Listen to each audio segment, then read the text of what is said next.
Hello and welcome to Secrets of Organ Playing podcast. We are your hosts, Vidas and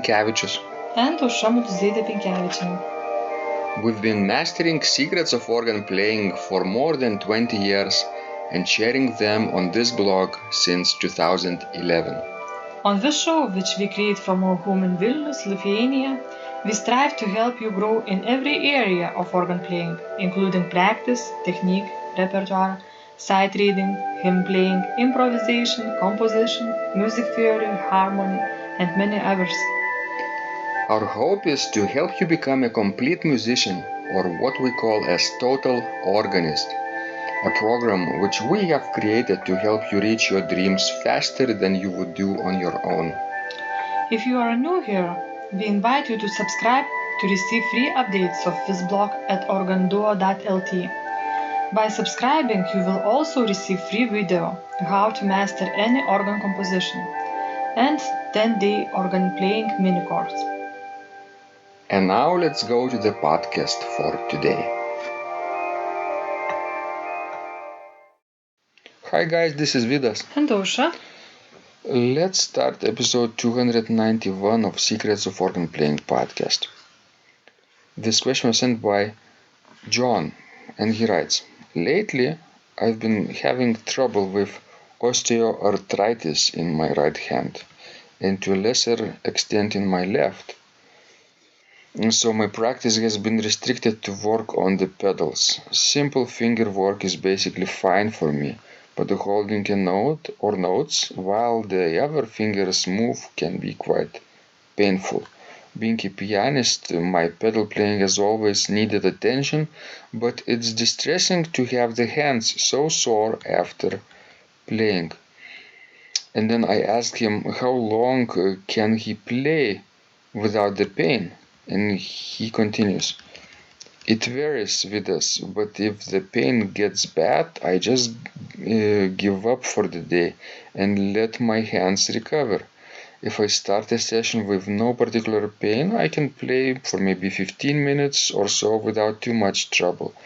If the texture is complicated and I am trying, for example, to hold an inner part while another melody weaves around it, that can be troublesome.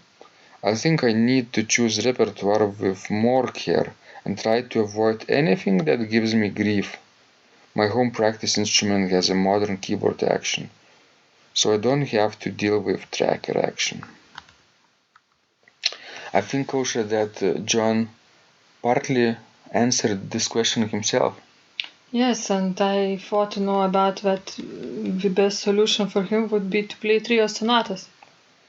Where one hand takes one voice, another hand takes another voice, and pedal has another voice. So that you wouldn't have to deal with all those inner voices and to hold them up and to be in pain. But definitely, if I would be John and I would have problems like this, I would first consult a physician. Mm-hmm. Because it's dangerous, to practice like this without, consulting serious specialist, because you might,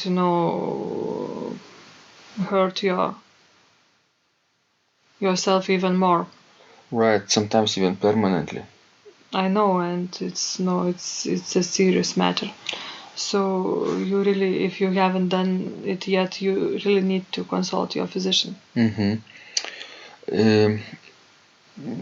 He might have written about that if he had visited a physician before. So maybe it's pretty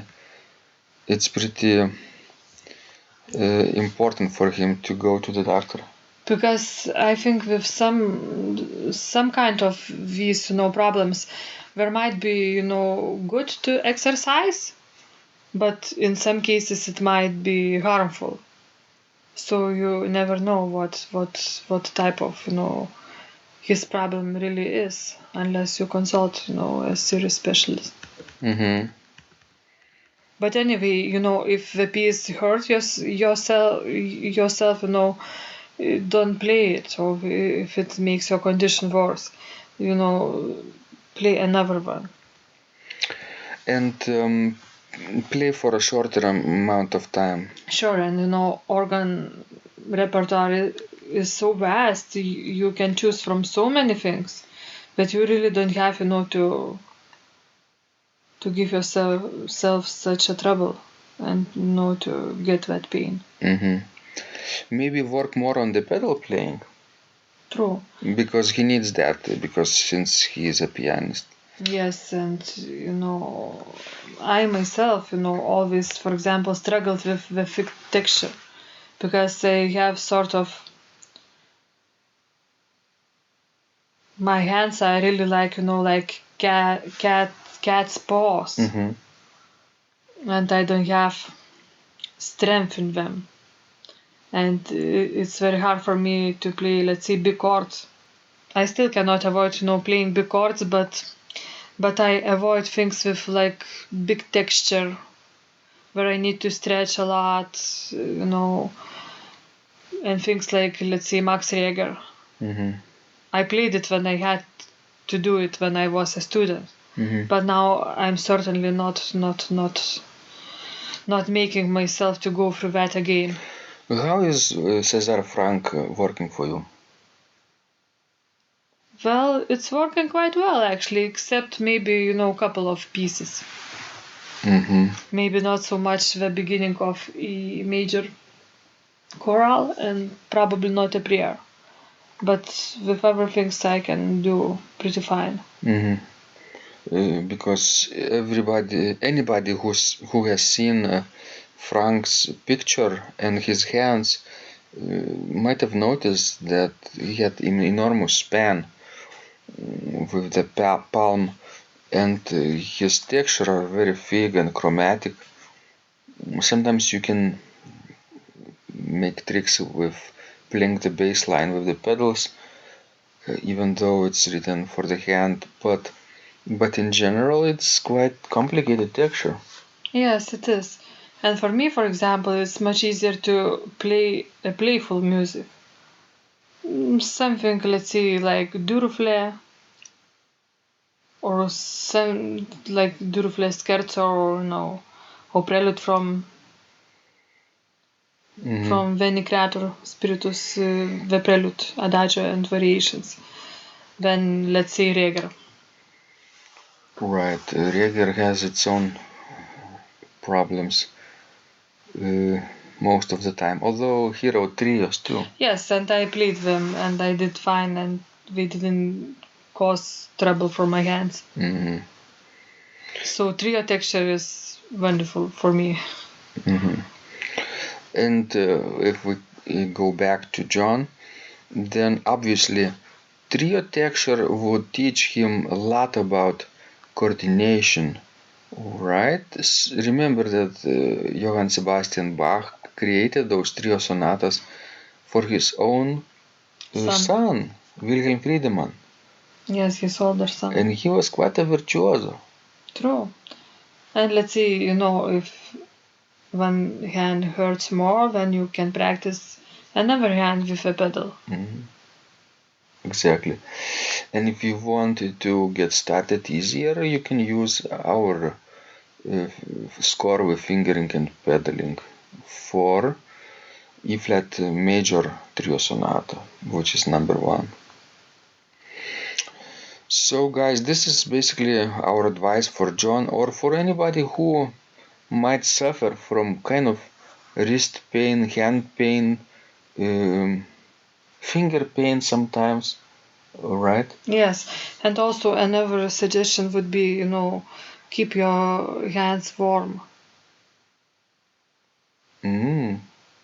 You mean not only warm up before practice, but in general, yes. Keep gloves. Yes, there are, things like where you put on your wrists. Wristbands. Wristbands, yes. Like made from natural wool. They might help, to reduce pain. That works, of course. A heated environment and keep yourself warm. For people who can tolerate Sure, heat. of course. So, consult your physician before doing any of these things that we suggested you. The first thing you have to do, you have to set an appointment with a doctor. Sure. And then if he or she lets you play, right, then play wisely. Stop before you're feeling the pain, not after. It's too late. But rest while you still feel comfortable. And even though you might have practiced for as little as 5 minutes, in your case would be quite wonderful. And maybe doctor will suggest you to take some medication too, to reduce the pain. Yes, well, avoiding pain is sometimes tricky, especially in later part of life. You don't always know what to do.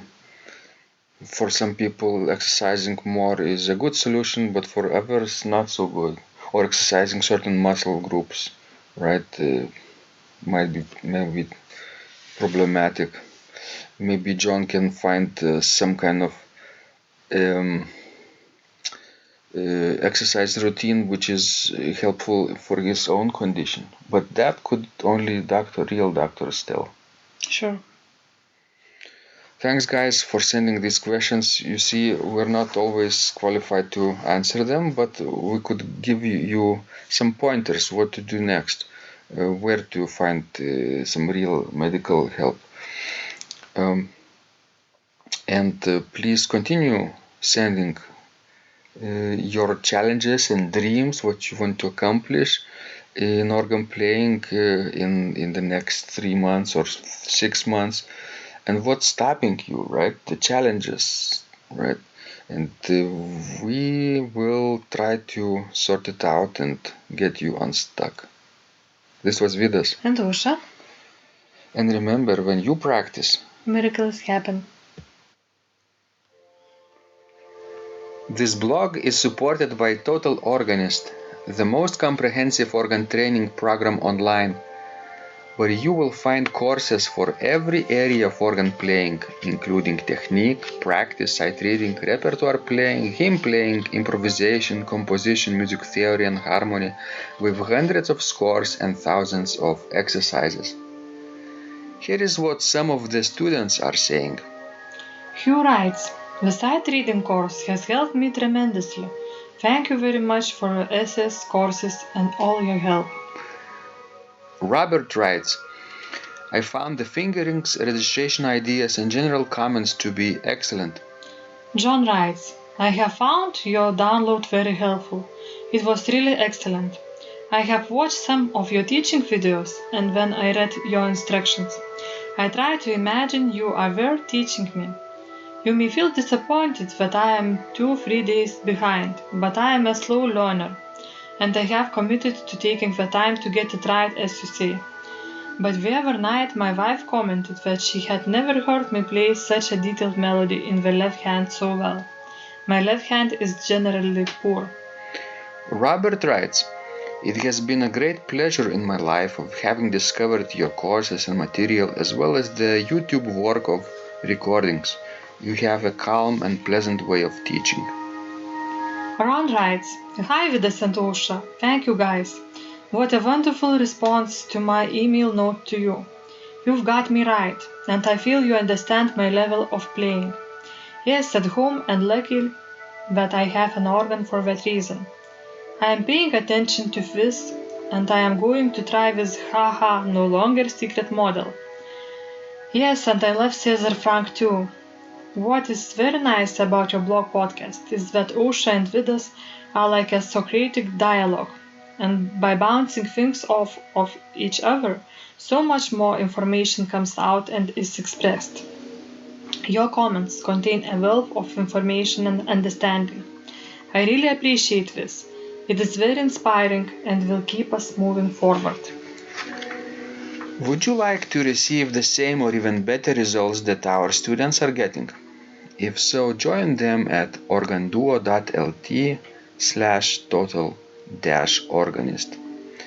And of course, you will get the first month free too. You can cancel anytime. Also, if you haven't yet subscribed to receive free updates of this blog, make sure you do that at organduo.lt.